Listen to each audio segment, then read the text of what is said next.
Ketua Kingzi, silakan bicara. Tatapan Xiao Yan serius, dan dilihat dari ekspresi hikmat Kingzi, ini bukan masalah biasa. Wajah Kingzi muram, dan dia menarik napas dalam-dalam. Dia berbicara perlahan. Yang Mulia telah bertindak sangat aneh di sepanjang perjalanan.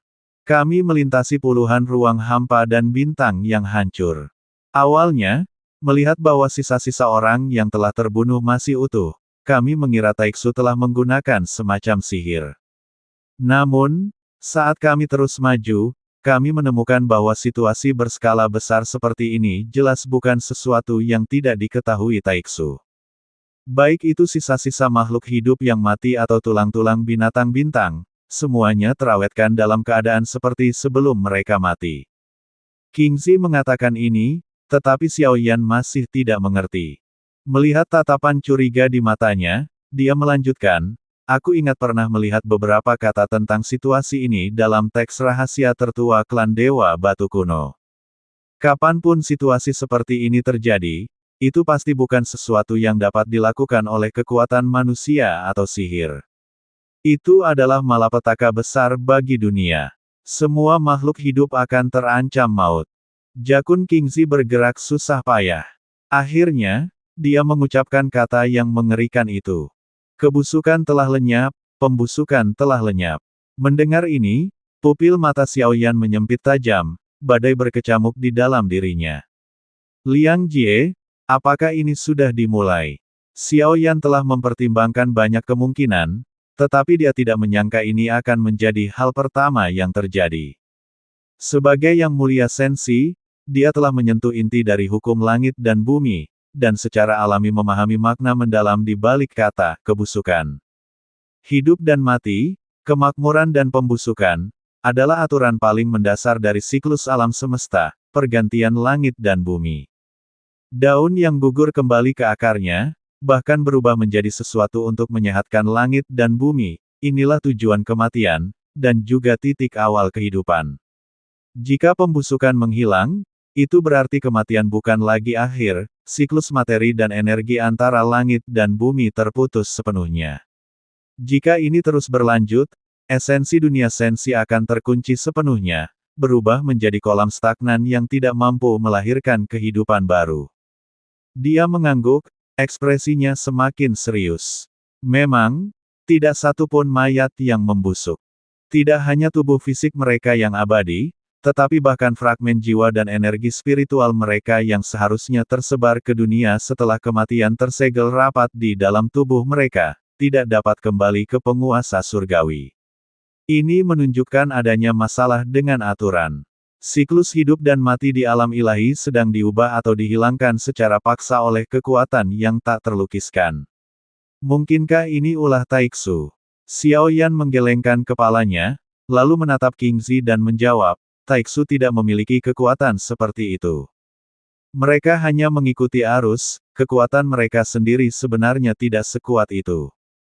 Kingzi mengerutkan kening, menunjukkan bahwa Xiao Yan juga menganggap masalah ini serius. Xiao Yan tidak memberitahunya bahwa masalah ini muncul dari keadaan ekstrim, yang justru akan menyebabkan kepanikan di seluruh dunia. Saat keduanya sedang berpikir keras, sesosok anggun dan dingin diam-diam muncul dari kegelapan, menyebabkan darahnya membeku. Kingzi ngeri, dan amarahnya membuncah. Dia segera bersiap untuk bertempur, matanya tertuju tajam pada bayangan hitam itu. Tidak perlu gugup, pemimpin klan adalah salah satu dari kita. Xiao Yan tetap tenang, pendatang baru itu adalah Yuji. Dia mengenakan kerudung ungu tua, wajahnya dingin dan cantik. Dia sedikit membungkuk kepada Xiao Yan. Yang Mulia telah mengirimkan selembar kertas giok kepada Liu Wuxiang dan Lei Potian, dan tangan Yuji yang indah mengeluarkan selembar kertas giok yang memancarkan cahaya samar. Ia menyerahkannya dengan kedua tangan, dan Xiao Yan mengambil gulungan giok itu, kekuatan jiwanya diam-diam memasukinya. Sesaat kemudian, ekspresinya perlahan berubah serius, matanya tiba-tiba gelap, dan udara di sekitarnya terasa mencekam karena perubahan suasana hatinya. Ketua Tim King, Anda tidak bisa tinggal di sini lebih lama lagi. Pertempuran akan segera terjadi di sini, kata Xiao Yan. King Zi mengangguk setelah mendengar ini. Ia tidak bisa membuat masalah bagi Xiao Yan saat ini, dan ia dengan hormat menuruti instruksi gurunya, sedikit membungkuk. Xiao Xiao dan Liner, kalian telah melakukan yang terbaik. Kalian masih perlu bekerja keras pada jalur kultivasi kalian, menemukan jalan kalian sendiri, dan menembus ke alam dewa abadi. Hanya dengan cara ini kalian dapat berdiri di garis depan dan berjuang untuk Sensi. Kalian masih belum cukup kuat, tetapi sudah sangat baik bahwa kalian telah sampai sejauh ini. Kembalilah dan lanjutkan kultivasi kalian, dan teruslah bekerja dengan baik. Xiao Yan memandang kedua anak itu. Kata-kata itu jelas merupakan ucapan perpisahan. Ya, ayah, aku pasti akan berlatih dengan tekun bersama saudari Xiao Xiao, dan kemudian aku bisa bertarung di sisimu. Mata Xiao Lin menunjukkan tekad. Ayah, jaga diri baik-baik. Mata Xiao Xiao sedikit memerah, seolah-olah dia tahu bahaya apa yang akan dihadapi Xiao Yan selanjutnya. Xiao Yan mengangguk. Kemudian dia mengangkat tangannya dan melambaikannya, menggunakan jiwa Void untuk mengirimkan kulit Dewa Api kuno yang mengelupas secepat mungkin. Begitu kita sampai di Void Timur, kepala klan Kingzi, tinggalkan Void Timur secepat mungkin. Aku tidak yakin bisa melindunginya. Xiao Yan berkata lembut. Mata Kingzi melebar karena terkejut, lalu ia mengangguk pelan, hati-hati, yang mulia. Itulah kata-kata perpisahannya. Setelah berbicara, Kingzi memimpin klan Dewa Batu Kuno, Xiao Xiao, dan Xiao Lin pergi. Bertemu dengan kedua anaknya kali ini tanpa diragukan lagi telah membawa perubahan besar dalam keadaan pikiran Xiao Yan, menenangkan hatinya yang gelisah.